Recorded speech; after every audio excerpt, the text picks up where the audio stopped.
Hey everyone, welcome back to Poplar Preparedness, and we have another food shortage update. Reports coming from you guys from around the world. We got more oil refinery explosions because, you know, one is never enough. We got a report coming straight out of California from someone who actually worked in one of the tomato processing plants in the past, giving us their firsthand understanding of what's going on over in California with the tomatoes right now. We got different places checking in. We got Denmark, and we got, I believe we have a UK in here as well. We got a bunch of folks checking in from all over the place. Let's jump into the report. The Come By Chance Refinery exploded in Newfoundland, Canada. This is a few days old, but it is still closed because the workers are now refusing to go back in until their safety is confirmed.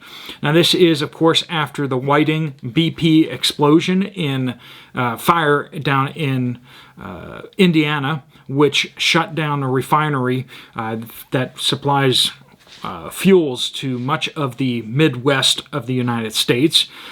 So this one up in Newfoundland is not too far away. It's a different area, kind of the northeast of the United States, and then up a little further, Newfoundland or oil refinery. It's a smaller oil refinery, 130,000 barrels per day, but it still supplies a lot of the diesel and gasoline to that entire region. So this place is still offline, though they think that they've repaired much of the damage. The workers are refusing to go back on site until that is fixed.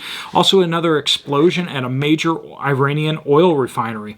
About a quarter of the country's fuel supplies are supplied by this refinery, Abadan, and it has exploded in this past week. Of course, the Whiting BP refinery had a fire the other week, and it is just restarting their processes over this past weekend. So over the Labor Day weekend, they did restart operations, but they have not returned to normal operations yet. Of course, these giant refineries take a while to kind of crank up and to get back into production, and so we're awaiting word to hear that has returned to normal production.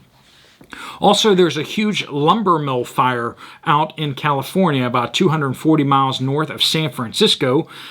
This fire at the lumber mill spread to the town that was right next door and turned into a wildfire as well. 107 structures destroyed, 26 damaged, and 1,000 people evacuated.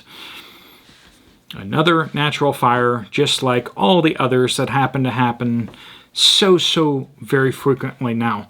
If you look at the graphs, the number of fires that are happening at refineries and food processing plants and lumber mills and industrial facilities is off the chart compared to prior years. All right, here's a report from Michael. The tomato processors are running slow.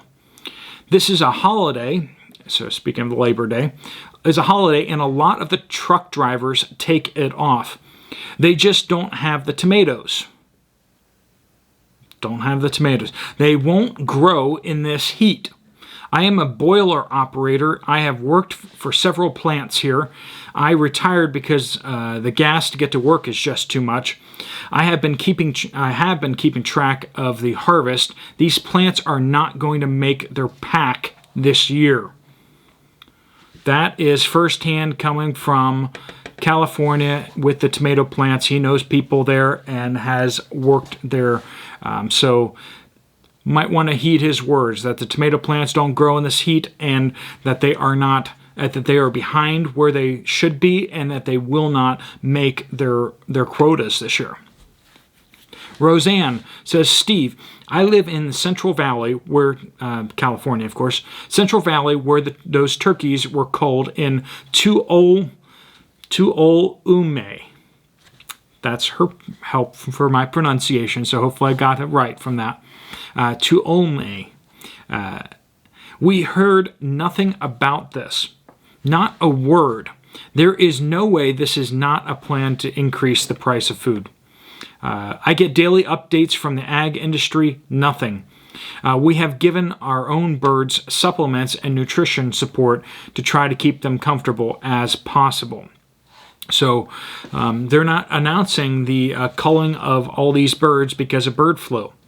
Normally when they have a culling for bird flu, they start testing all the birds in the surrounding area, but apparently they're not doing that, at least not what we're hearing.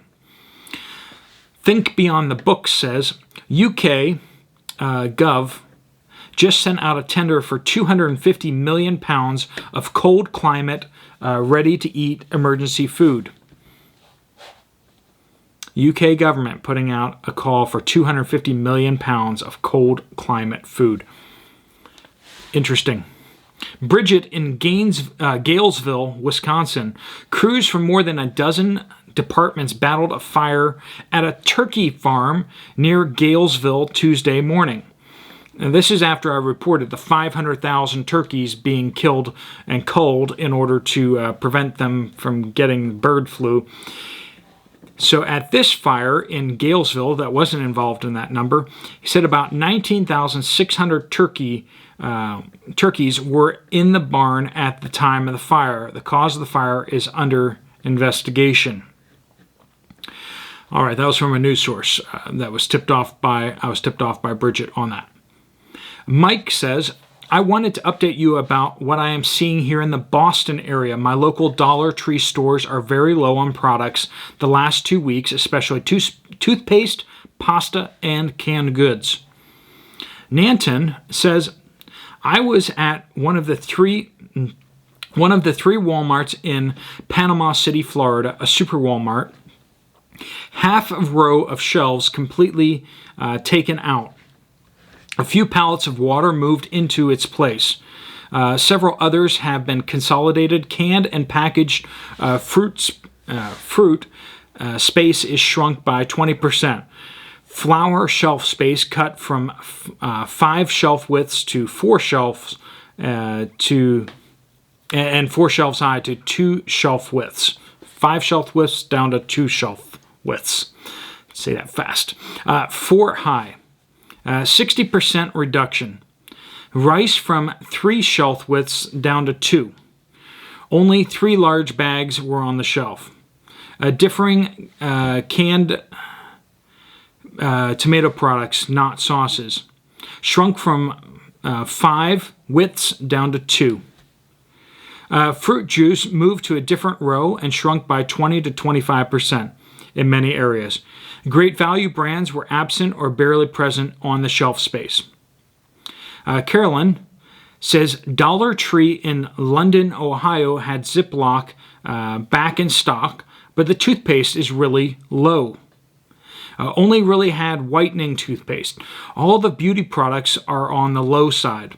Chocolate candy is out. Lots of other snacks low or poorly restocked.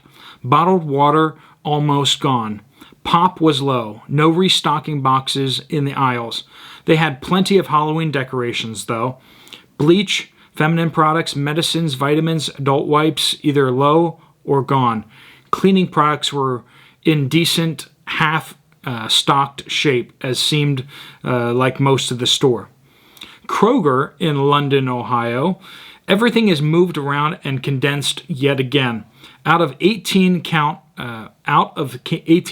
eggs, all other eggs were very low. An associate came to the egg section and then asked a bunch of other associates if there were more 18 count eggs in the back. All 3 went into the back, and I heard them say that there was no more. Other people standing around listening and probably waiting on eggs. Bread was low, ramen low, dairy okay, sparkling water low, Capri Sun and kids drinks low, cat litter, food low. Of course, that was in Ohio once again. The Biggs Prep, always good to see you guys. Central Florida. Our Walmart had no potatoes on the end cap at Walmart, almost no potatoes available to sell in a bag. An 8-pound bag of potatoes was almost $12, and they had less than 10 bags available. They did have plenty of mashed potatoes available, which I did buy, and the canned potatoes were very low. Madam K up in northeast Wisconsin says, local Dollar General. The pasta, what's left of it, is spaghetti and angel hair, macaroni, and fettuccine, and 5 boxes of each. I bought 4 boxes for $1.90 a box. 3 weeks ago, it was $1. Flour, very low. Sugar in 1 pound paper bags. Canned cat food, $10 for $6. 10 for $6. A 12-ounce bag was $1.99. Wow, it is 2 times normal cost. The necessities are gone. No Tylenol, Advil, Excedrin, and generic are all gone. And the truck was in already on Thursday. No rice. I bought all the 1 pound bags of pinto beans and navy beans. Scary today. Once again, that was Wisconsin. The Face Kissers say, update from Central Maine. Hannaford's, which is a chain grocery store up there, had no pasta. A dozen 1 pound boxes of penne. Locally grown dry beans have no variety. The best beef is on display, uncut in sides. No whole chicken. 99-cent thighs and legs of poor quality. Overall, the store was neat going into Labor Day weekend, but the spot shortages were glaring. No baby formula. Plenty of varieties of crackers. Steep price increases in produce. Odd for this time of year. Potato country. The prices and lack of variety is strange. Stranger yet is that the potatoes come from thousands of miles away when the better, more plentiful potatoes are grown next door. And finally, Frenchie. Update from Northern Europe. I live in Denmark. Our national gas reserves are up to 86%, so we should be okay for the next 10 months or so. But afterwards, we're going to need to find alternatives. Denmark, like Norway, have their own gas and oil in the North Sea, so we're going to be okay in combination with our windmills and solar, but only because we are 6 million, only 6 million people. Germany, Italy, and Spain are up, as they say, poop creek. That's cleaned up a little for you folks, because they are some of the biggest consumers of Bear Country's gas. France is not far behind. My husband and I suspected that they were going to shut it down. We were prepared. We aren't that naive. Solar, wind stove, petroleum heater, and small space heater are in our garage. The gas prices are right now so prohibitive that a lot of people are converting to other heating solutions. But this is a bit last minute, and therefore it is very expensive. Reminding folks that jumping on preparing beforehand is a lot cheaper than preparing at the last minute. We're going to have to choose between nice to have and need to have. Our economy is going to change drastically. This is going to have a very big impact on low-income families because those families are already on the need-to-have basis. I have been prepping for a long time, and I am still amazed at the lack of awareness people around us are showing politically and otherwise. We are going to be rationed. Private customers have priority over industry for gas, but industry have priority over private for electricity. So December and January are going to be dicey because we have so few daylight hours, and the pressure of the new heating sources are going to be up the wazoo this winter. Thanks for keeping us updated. All right, folks, please do keep your reports coming in. You can just pop down the comments down below, use the word update in your comment, and try to give us a location as best you can. If you like this video, found it informative, you might want to check out this other video from me. Otherwise, I will see you guys later. Steve Poplar, out.